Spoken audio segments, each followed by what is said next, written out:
Prime minister نے جو بھوپال میں تقریر کی ہے اس تقریر کے سے یہ بات انہوں نے ایک طرح سے بتانے کی کوشش کی کہ گویا یہ اس کا نشانہ صرف مسلمانوں پر نہیں ہے، گویا یہ تاثر دینے کی کوشش کریں کہ یو سی سی جو ہے وہ صرف مسلمانوں کو ہٹ کرے گا۔ یہ انتہائی افسوسناک بات ہے، انتہائی شرمناک بات ہے، اور یہ بات خود ملک کے دستور کے بغیر ہے۔ لا کمیشن نے سب لوگوں سے گفتگو کرنے بعد میں ایک فائنل فیصلہ دیا تھا۔ اس نے یہ بات کہی تھی کہ آئندہ 10 سال تک ہمیں یونیفارم سول کوڈ کی بات نہیں کرنی چاہیے، اور یہ بھی کہا تھا کہ uniform civil code neither advisable nor possible, نہ تو وہ اس کی ضرورت ہے نہ وہ ممکن ہے۔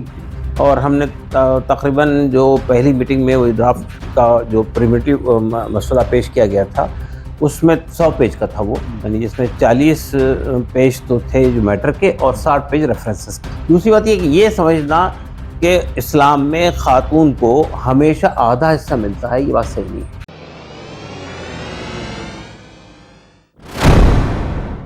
آداب، میں ہوں ممتاز عالم رضوی، بات کروں گا میں یو سی سی پر، یونیفارم سول کوڈ پر۔ جی ہاں، جس طریقے سے 22ویں لا کمیشن نے ایک بار پھر مشورہ مانگا ہے تمام آرگنائزیشن سے، لوگوں سے، کہ آپ بتائیں کہ کیسا اس کا ڈرافٹ ہو، کیا چیزیں اس میں شامل کی جائیں، کیا نہ کی جائیں۔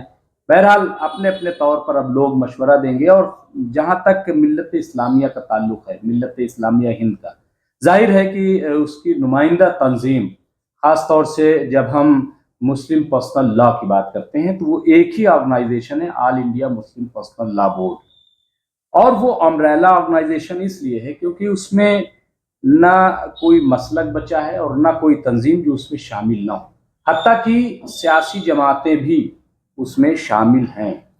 تو اس اعتبار سے بھی اگر دیکھیں تو اس کی بڑی اہمیت ہے، اور اب مسلم پرسنل لا بورڈ نے یہ فیصلہ لیا ہے کہ وہ بھی ایک ڈرافٹ تیار کرے گا، اور جس طریقے سے 21ویں لا کمیشن کو اس نے اپنی رپورٹ، اپنا ڈرافٹ پیش کیا تھا، 22ویں لا کمیشن کو بھی پیش کرے گا۔ لیکن اس پہ جس طریقے سے کہا جا رہا ہے کہ اس کو سیاسی ایجنڈا یا جو بھی، ابھی چونکہ جب سے پی ایم نے اس پہ بیان دے دیا ہے تب سے یہ معاملہ کچھ اور زیادہ گرم ہو گیا۔ اسی پورے مسئلے پر ہم بات کریں گے آل انڈیا مسلم پرسنل لا بورڈ کے قومی ترجمان ڈاکٹر قاسم رسول الیاس صاحب سے۔ ڈاکٹر صاحب، جب تک لا کمیشن کی بات تھی کہ اس نے مشورہ مانگا تھا، اس حد تک تو پھر بھی ٹھیک تھا کیونکہ اس سے پہلے بھی مانگا گیا تھا، لیکن اب بھوپال میں جا کر کے پی ایم نے جو تقریر کی ہے، ایک گھر ایک قانون، 2 قانون کیسے چلے گا گھر، اور کیا یہ ساری چیزیں، اور اس کو میڈیا نے کہا، خاص طور سے گودی میڈیا، کہ یہ 2024 کا ایجنڈا سیٹ ہو گیا ہے۔ سب سے پہلے میں اسی حصے میں بات کروں گا کہ اس کو آپ کیسے دیکھتے ہیں؟ دیکھیں، پہلی بات تو میں یہ کہنا چاہتا ہوں کہ 21ویں لا کمیشن نے بہت تفصیلی ڈیلیبریشنز کیا تھا ہم لوگوں کے ساتھ، اور پھر ہم نے تحریری طور پہ بھی اپنا جواب داخل کیا۔ بالکل۔ اس کے بعد لا کمیشن نے سب لوگوں سے گفتگو کرنے بعد میں ایک فائنل فیصلہ دیا تھا۔ اس نے یہ بات کہی تھی کہ آئندہ 10 سال تک ہمیں یونیفارم سول کوڈ کی بات نہیں کرنی چاہیے، اور یہ بھی کہا تھا کہ uniform civil code neither advisable nor possible, نہ تو وہ اس کی ضرورت ہے نہ وہ ممکن ہے۔ اس کے بعد پھر یہ دوبارہ یہ شوشہ کیوں چھوڑا گیا، یہ بات ابھی ہم لوگوں کے یعنی سمجھ میں نہیں آ رہی، اور یہ لا کمیشن نے کوئی اسپیسیفک سوال بھی نہیں کیے، اس نے ایک جنرل بات پوچھی کہ آپ کی یونیفارم سول کوڈ پر رائے کیا ہے۔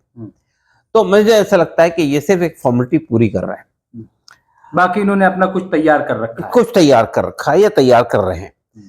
دوسری بات یہ کہ دیکھیے، یہ جب آپ یو سی سی کی بات کرتے ہیں تو اس سے تاثر یہ جاتا ہے گویا یو سی سی تمام لوگوں کے لیے ہے۔ ہندوستان کے اندر جتنے مذہبی طبقات ہیں، جتنے سماجی طبقات ہیں، جتنے الگ الگ ٹرائبلز ہیں، جتنے دوسرے طبقات ہیں، ان سب کے لیے یہ قانون لایا جا رہا ہے، یکساں سول کوڈ یا یونیفارم سول کوڈ، ٹھیک ہے نا۔ لیکن پرائم منسٹر نے جو بھوپال میں تقریر کی ہے اس تقریر سے یہ بات انہوں نے ایک طرح سے بتانے کی کوشش کی کہ گویا یہ اس کا نشانہ صرف مسلمانوں پر نہیں ہے، اور گودی میڈیا بھی وہ بتانا چاہتا ہے۔ جی، گودی میڈیا، ظاہر ہے کہ گودی میڈیا تو انہی کے ایجنڈے پہ کام کرتا ہے۔ تو مسئلہ یہ اصل میں کہ یہ انتہائی ہمارے نزدیک افسوسناک، شرمناک بات ہے کہ ملک کا وزیر اعظم جو ہے وہ اس طرح سے بات کرے کہ وہ جب یو سی سی کی بات کرے تو اس میں ٹرپل طلاق کی بات بھی لے آئے، پسماندہ مسلمانوں کی بات بھی لے آئے، گویا یہ تاثر دینے کی کوشش کریں کہ